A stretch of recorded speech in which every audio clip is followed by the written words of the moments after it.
faster flight. Yes. You can rappel down. Okay, all right. He's like, So he's Yes. moving. Okay. you know, well, they live in Pound Ridge. His wife's in Atlanta. So just do a reverse commute. So what else is That's really great. Yeah. Yeah, no, I'll see what I can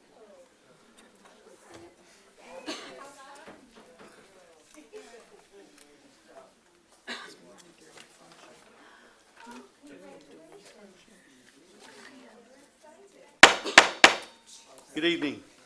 Unfortunately, our chairwoman Leslie Crotty is unable to attend our meeting tonight.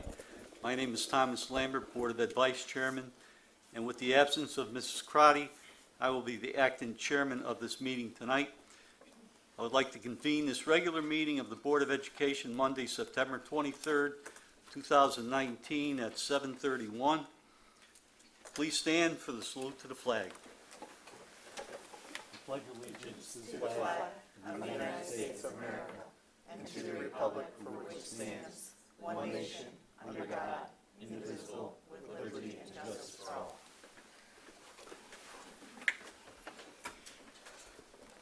Ms. Davidson, could you call the roll?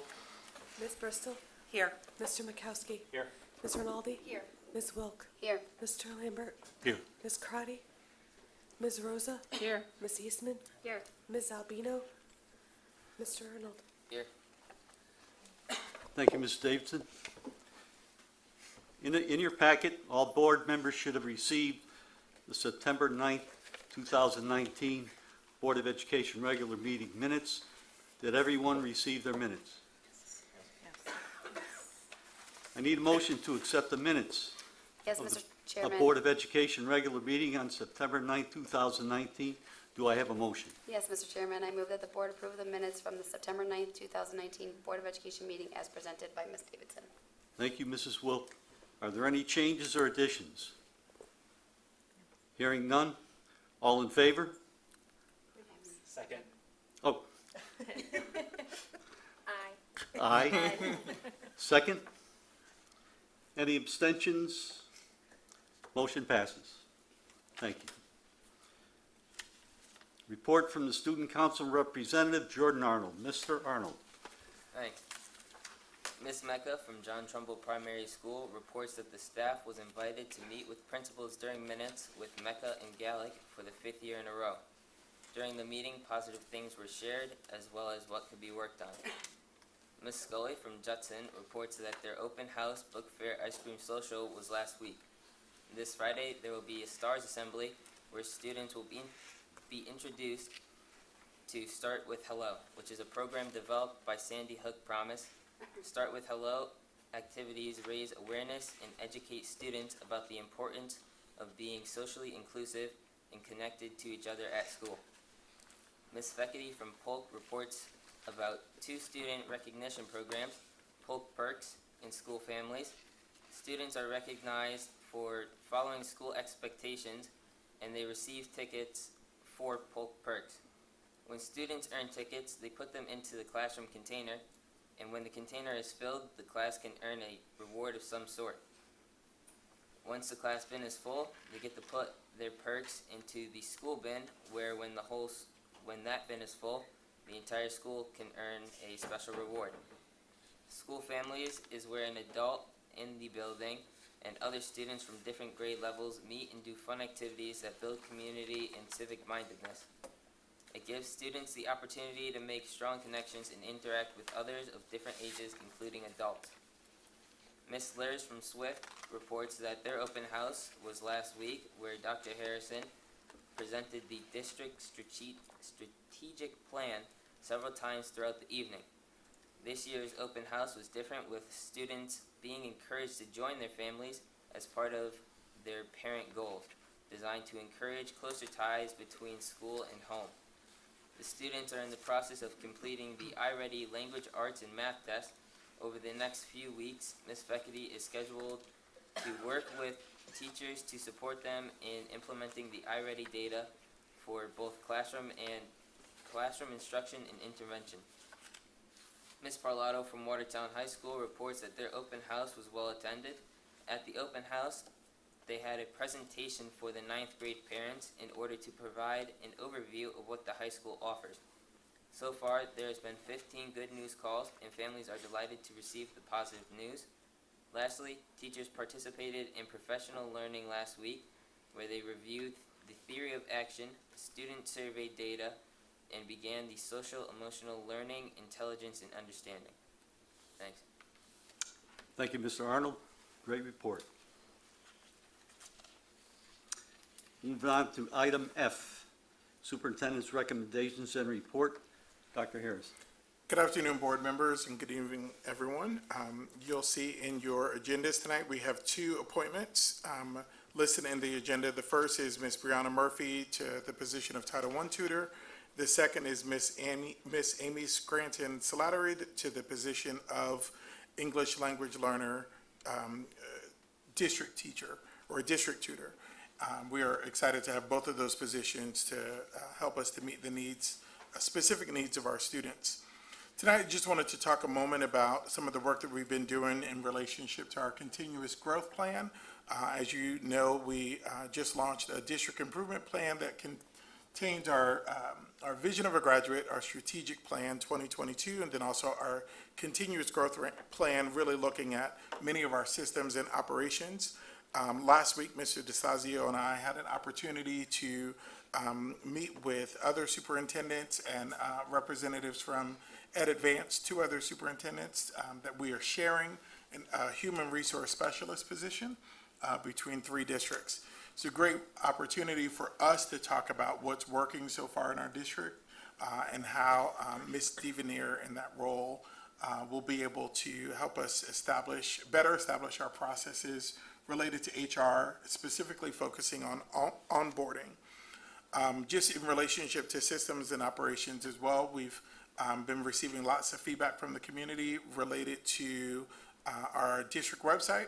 So we launched a new website this past June, and we are still working out many of the tweaks. Mr. Turner and I met and had a lengthy conversation looking at our district website and also our plan for working with our webmasters across the district to standardize some protocols related to the content on the website and just making sure that we're able to address those issues in a really timely manner and think about how we continue to make improvements to that, getting feedback. The last piece of continuous improvement that I want to highlight is today was day one of Trigo Ed training for all of our administrators. So we spent the morning in this room with a trainer who came in from North Carolina, who's giving us, today she taught the first of 4 processes around decision-making and strategic thinking and collaborative planning. I think that these are 4 tools that will serve us well in the future and will help us to make more collaborative, transparent, and defensible decisions about the direction that we're going individually in our schools and then also collectively as a district. Are there any questions?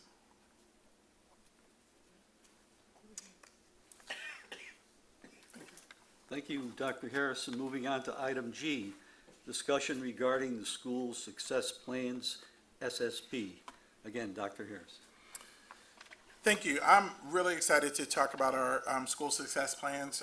Board members, you'll remember that last year I gave an overview of the success plans, just talking about the individual plans that we have at each of our schools to address specific areas of improvement or areas of growth at each of the schools that our principals and their teams have identified. This year, our plans are just a little bit different in that they are aligned to the large 3 strategic plan goal areas. So a focus on climate, Watertown Cares, Watertown Learns, and Watertown Leads. And then within each of those, there's 2 focus areas. So there's a climate goal and a student support goal.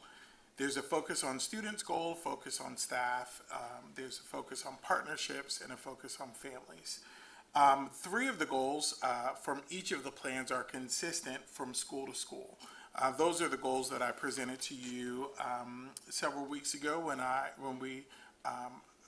brought the strategic plan to you for approval.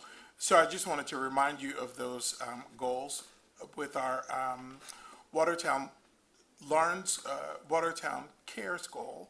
Our objective with our focus on climate. By the end of this school year, 100% of our administrators and teachers will have a comprehensive understanding of the 4 anchors of the Ruler program. And that's already a focus that has started. Mr. Brown has been meeting with our implementation team at each of our schools. In addition to that, each school developed their own goal related to a focus on support. And so I'm not going to go through each of the school's goals, but just wanted to highlight a couple of things. At Judson and at Polk, they're really focusing in on differentiating instruction through the SRBI, or the tiered system of support process. And really what that does is it gives an opportunity to look at how are we screening where our students are academically, socially, behaviorally, emotionally, and then putting in interventions in place to meet those needs for the students who need some additional support. In many cases, when you have a focus like we're talking about with this SRBI or MTSS, or just 2 of the acronyms that we use to describe it, there's often a lot of focus on tier 2 or tier 3 students. And in both cases, at both schools, they're really looking also at tier 1. So what is it that we're doing for all of our students to meet those needs? And so that's just a couple of examples of work that's happening at that level. For Watertown Cares, we had a common goal focused on professional learning for our teachers. Last year, we started work around 4 high-impact instructional strategies, and we will continue that work, really building our teachers' capacity to use research and evidence-based instructional strategies to meet our students' needs. As far as individual goals related that are represented at each school, focusing on students, at SWIFT, they're really focusing on content standards. So looking at the level of rigor in all of our classrooms, working with one of our district consultants who's coming in and doing some work with teachers and with our administrators, and building on that professional learning to really change what the student experience is like in school, in the classroom, related to content standards.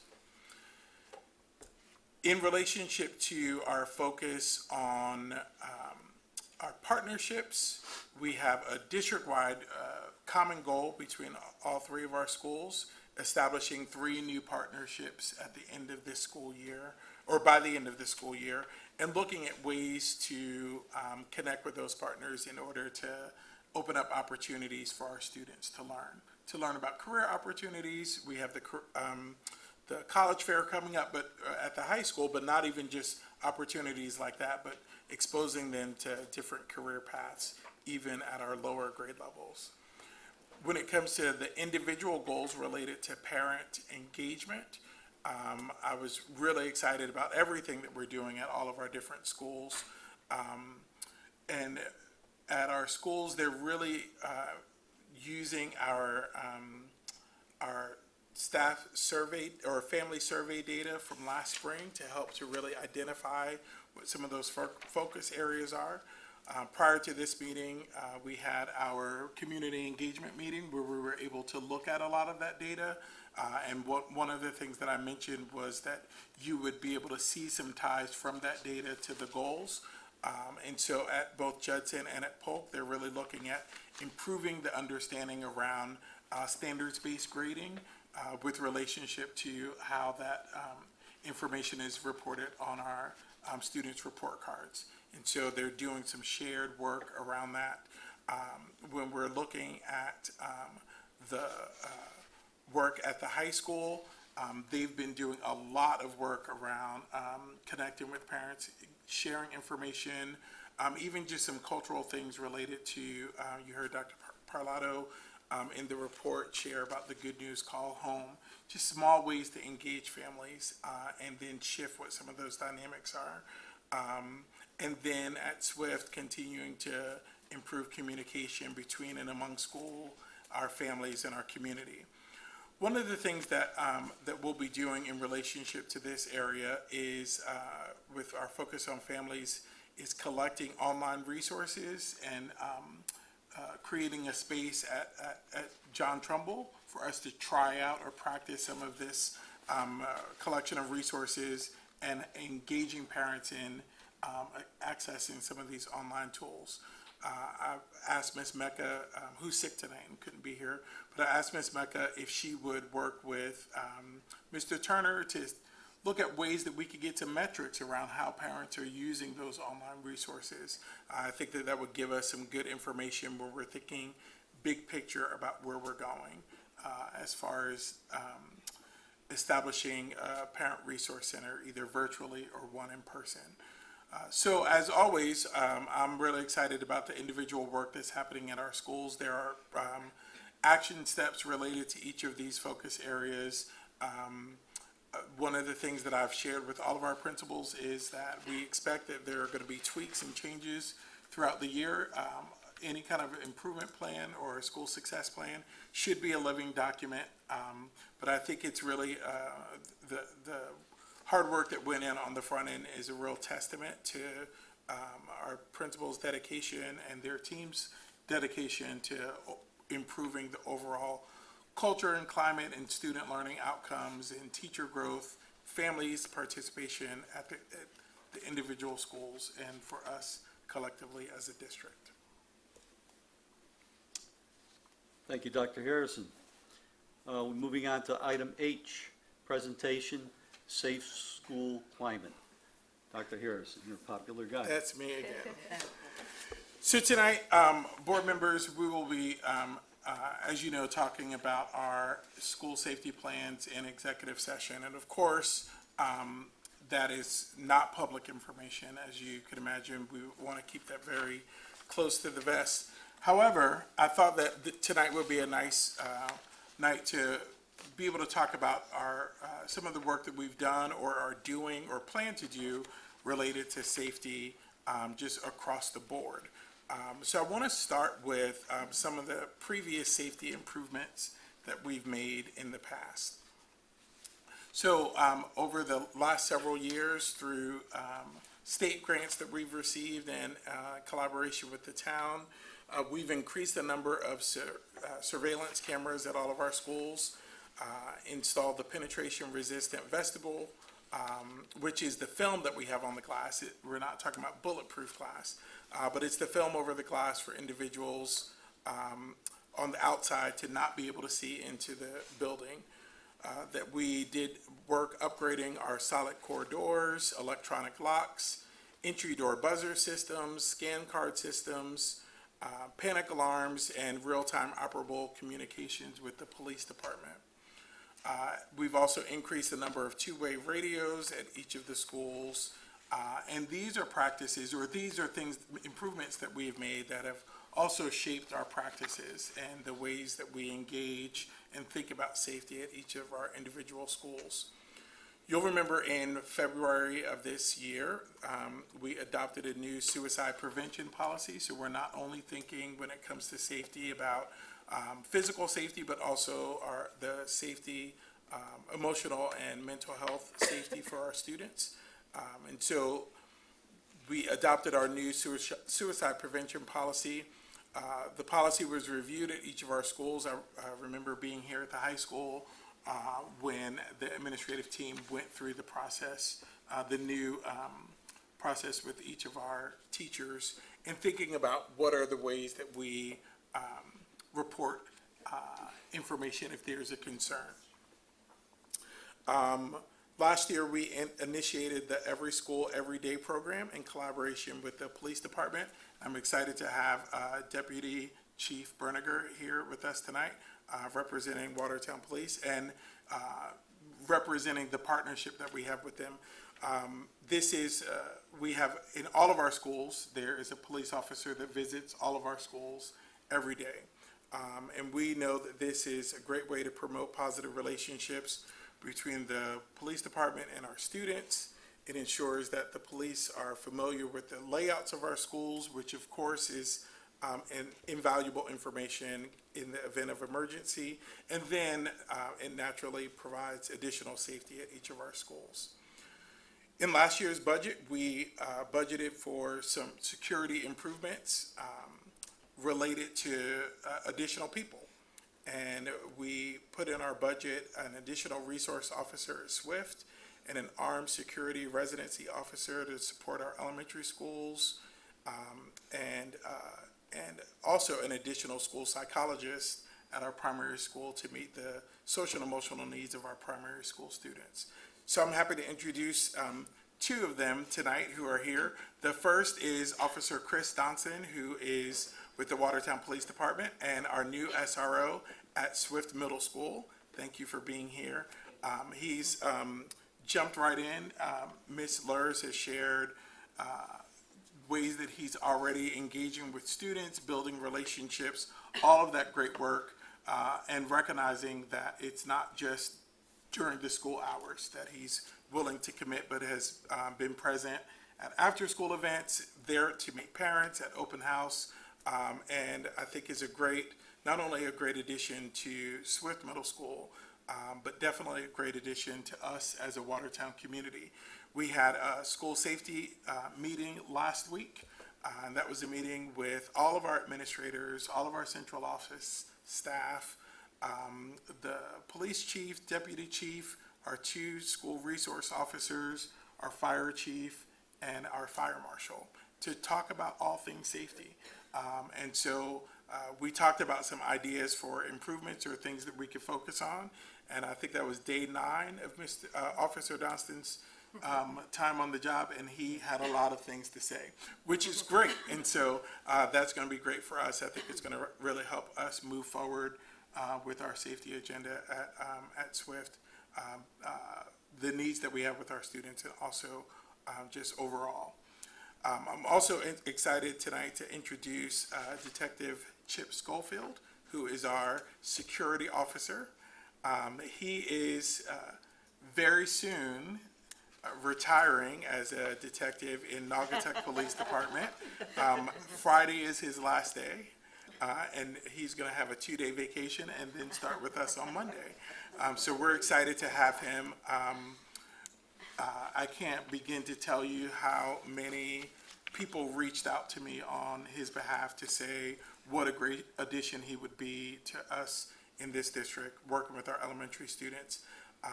Throughout the course of his career, he has also worked as a school resource officer. And so having been in that position, he understands the unique role of providing security and building relationships with students. And so we're looking forward to having him get started. Again, we'll be talking more with our elementary principals, with Mr.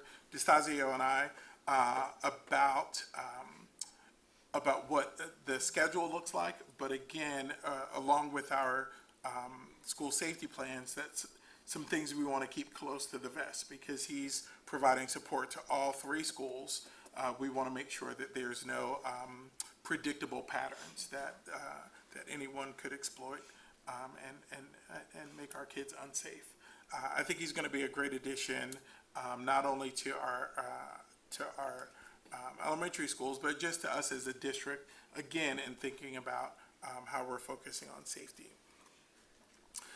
Tonight I asked Ms. Feckley to come and share a little bit about, so I've talked about what we've done. I sort of come and share a little bit about some of the things that we do on a daily basis. We are looking forward to transitioning her out of Polk and into central office full-time, but while I still have her in a school, it's good to get that principal perspective to just talk about safety is not something that we think about as administrators on the night that we present the plans, but it's something that we're thinking about all the time. So take it away. Okay. We have several common structures that are the same across all of our schools, with respect to safety. We obviously all have a locked and secure building. Dr. Harrison talked a little bit about the cameras. As far as our ability to use the cameras, you can see things in live time if you need to, or if there were to be something that happened on the exterior or interior of the building, you could rewind and look at footage to see if you could determine exactly what happened. All of our schools use the e-visitor pass system, which is very nice. When people are buzzed into our building, we take a photo and they have a personalized badge that they wear, and the badge actually expires after a certain amount of time. And it also allows us to track who's in our building because it saves that data for us and it saves the picture. So if someone comes again, their picture is already stored there and it helps us to recognize that it is indeed the same person. Each of us has a similar building safety plan using a common template, although there's some customization as far as each of the building, the basic template is the same. So if you move from one school to the other, or if police officers needed to move from one school to the other, the template itself is similar, which I think is a help. Each of us also has individual student safety plans for students with medical, psychological, or physical needs, and those are crafted and updated once a year as well. So if a student has a special need, they have their very own safety plan that is located in several spots of our building in case of an emergency. Each of our school has a go bag that's filled with many supplies and things that might be necessary should we ever have to evacuate. And then many of our students have individual go bags. We have a lot of students even at the elementary level that are able to self-carry, that have medical needs, and so we have individual student bags, go bags either in the classroom, or some of our students do self-carry their medications. Each of our schools has a paper census book, and there's multiple copies. So in the event, again, that you had to leave the building, you have several documents that will help you with the contact information. So there's several versions of the census book that you can take and go with you should you have to make contact with families. As a matter of fact, there was, I think it was 2 weeks ago, there was a bus accident for a Polk bus, and I grabbed the census book. It was the first time I've ever used it, but it was there. I grabbed it, I left, I went to the site of where the bus was, and a father did come to pick up their child, and I was able to look up the census sheet, ask him his name, ask him for his license. So that book is a really nice resource to have and grab when you need it. All of our spaces in all of our schools are equipped with emergency folders that have many documents in them, but one of the most important ones, I think, is a flip book that really does a nice job of summarizing all of the emergency procedures. So it's a nice kind of way if something were to happen where you could just flip and it's like a bulleted list versus the denseness of the documents that you'll approve tonight. Each of our schools has a school security, safety, and safe school climate committee and an incident command structure. Again, should there be an emergency, it's spelled out in our plans who those go-to people are in the building. And then, of course, we follow all of the drill requirements through Watertown Fire Department, which is the 10 fire drills per year, with up to 3 of them being practice lockdowns. So these clearly is not all of our procedures, but it's a good kind of overview of some of the things that we have in place across schools. Thank you. Thank you. So Ms. Feckerty talked about what we're currently doing, and I want to spend the last part of this discussion just highlighting some of the things that we have coming on the horizon. So some things that we plan to do. I am passing around an overview sheet of the school security grant, the school security competitor grant program that we applied for this grant in December. I think that we were skeptical of whether or not that we would get it, but we thought that it would be good to apply. These are state funds, and we, as a district, have received this grant in the past. This is just highlighting some of the things that we put on the grant, that access control improvements at John Trumbull, additional security cameras at John Trumbull, and then increased number of two-way radios, some two-way radio improvements at John Trumbull. At Swift, adding an additional panic alarm button, additional communication station, an auxiliary security office protective window film, more security cameras, and concrete barriers exterior of the exterior on the cafeteria. At the high school, in 2017, we did some work with the two-way radio improvements, and so the way that this grant money works is that you could retroactively be able to cover some expenses that were already budgeted for previously. And we want to increase the number of exterior cameras that we have. And increasing the number of exterior cameras at the high school, at Polk and at Judson. In addition, at Polk and Judson, having more two-way radios. So that's just some of the things. Well, that's a comprehensive list of the things listed on the grant. Some of the conversations that we've been having so far is prioritizing the things that we want to focus on first. And we have been reviewing the school safety meeting that we had with members of the fire department and of the police department to look at what are the things that we want to hone in on first. And some of the discussion that we had in that meeting was around exterior cameras and making sure that we are putting some additional improvements in place to keep the perimeter of our buildings safe. And I also want to highlight some work that we are doing. We're establishing a new partnership this year with a company called Navigate Prepared. And Navigate Prepared is a virtual emergency preparedness company. And so you heard several of the things that Ms. Feckley talked about as far as processes or things that we have in place with relationship to safety and going through the flip charts and all of those things. So Navigate Prepared will help us to take our safety plans and condense them into an app that is user-friendly, that is only accessible to employees that we identify, and is secure, but it helps us to answer safety questions in real time. So if you think about an evacuation drill, if in the event of an emergency, if I am a teacher and I'm exiting the building with my classroom and I see a second grader on his way back to his classroom from the bathroom, I'm going to pull that student in with me. But currently, there's no way quickly to identify that teacher would get outside and say, oh my God, little Tom is missing from the class, and not know where that student is.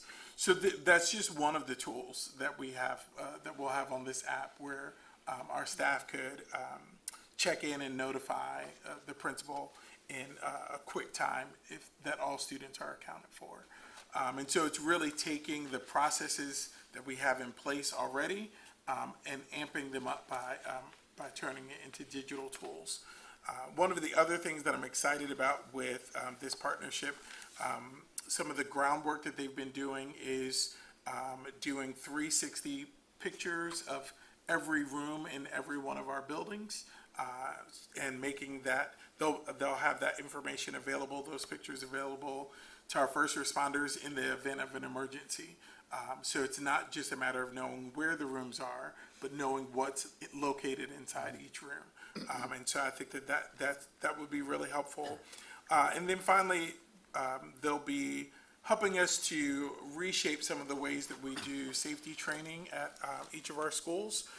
And so what we know about emergency situations is that we hope that people would rise to the occasion in an emergency, but what actually happens, people rise to the level of training.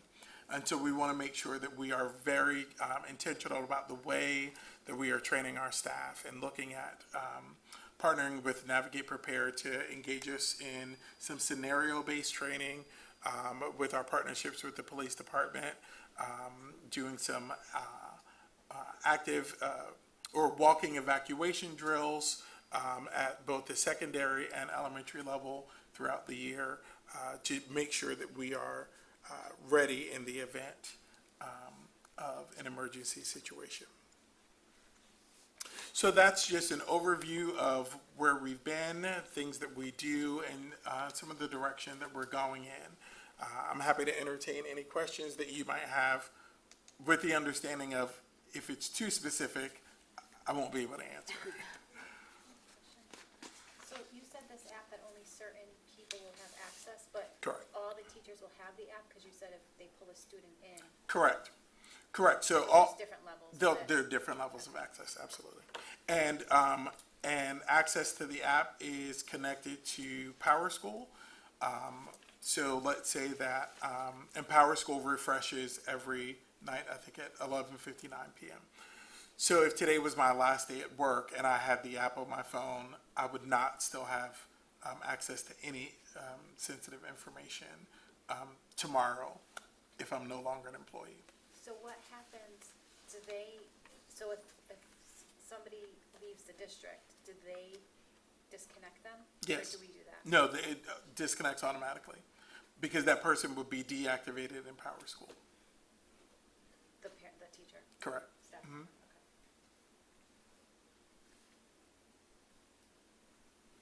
Anyone else? We applied for this grant in, when did you say, February? Or, December. and when will we find out if we, Tom? We received notification that the grant was awarded last month, so in August, we received an award letter. okay, all right. And Tom, will you just say a couple of words about how the grant is structured with match funds? Yeah, so the grant, this dollar amount here, the $243,000, this is the total amount of the cost associated with the items that we budgeted for. Yeah. It's a percentage of those funds get matched by the state, so it's 59% of this would be matched by the state. state. We would be responsible for the remaining cost, which is roughly $99,000. Now, it's a reimbursement grant, so we wouldn't be obligated to use all of this funding. For example, if we wanted to do just a portion of some of the things that we had budgeted for, some of the things that would qualify under this grant, we could do just a portion, and then we'd still receive 59% reimbursement from the state. Okay, thank you. Anyone else? That's it. So you're all set, Dr. Harrison? Thank you. Thank you very much. Moving on to item I, public participation. Are there any members of the public that wishes to speak? Are there any members of the public that wishes to speak? Hearing none, move on to item J. Item J, committee reports. We'll move on to Curriculum and Instruction Committee. Mrs. Rinaldi, Chair. Nothing at this time. Thank you. Policy and Labor Committee, Mrs. Wilk. Nothing to report this time. Thank you. Budget and Finance, Mrs. Bristol. Nothing to report at this Thank time. you. And Facilities, PBC Operations Committee, that's me, Mr. Lambert. The only report that I have is that the total of the added change orders regarding the municipal town hall building may now lengthen the proposed project completion date into the month of November. And moving on to Government and Community Engagement Committee, Mr. Mikowski. Yes, Mr. Chairman, tonight the Government and Community Engagement Committee met. I appreciate everyone's patience as we had a lengthy amount of time in between meetings while Dr. Harrison and his cabinet completed the district improvement plan. Dr. Harrison shared with us the results from the 2019 family survey, talked about plans to use analytics from Power School in the future to identify the effectiveness and trends of district communications out to our parents. A common theme of the committee was to continue to find new ways to engage parents. And Dr. Harrison, as he shared in his report, shared his goal of creating a family resource center in the future. So it was a great meeting. Thank you, Ms. Mikowski. Moving on to item K, communications. Mrs. Wilk, are there any communications to report? Nothing to report. Thank you. And on to item L, report from the chair. With the absence of Mrs. Crotty, there will be no report. Moving on to item M, action items. We do not have action items at this point in the agenda. We will have possible action items during agenda item Q. Moving on to item M, agenda item M, future agenda items and board members' comments. Are there any future agenda items or board member comments? Hearing none. Move on to our second public participation. Don't everybody get up at once. Are there any members of the public that wishes to speak? Are there any members of the public that wishes to speak? Hearing none, we'll move on to agenda item P, executive session. During executive session, we'll have a discussion regarding Polk School interim principal candidate and discussion regarding Watertown Public Schools safety plan. Do I have a motion to go into executive session? Yes, Mr. Chairman. I move that the board go into executive session for the purpose of a discussion regarding the Polk School interim principal candidate and the Watertown Public Schools safety plans. Attending the executive session will be Dr. Rydell Harrison, Tom Lambert, Janelle Wilk, Rob Mikowski, Diane Bristol, Josephine Rosa, Cindy Eastman, and myself, Kathy Rinaldi. Thank you, Mrs. Rinaldi. Do I have a second? Second. Okay, all in favor? Aye. Opposed? Abstentions? Motion passes. We are now in executive session, and we'll move on to regular session, item Q, after the executive session. Thank you.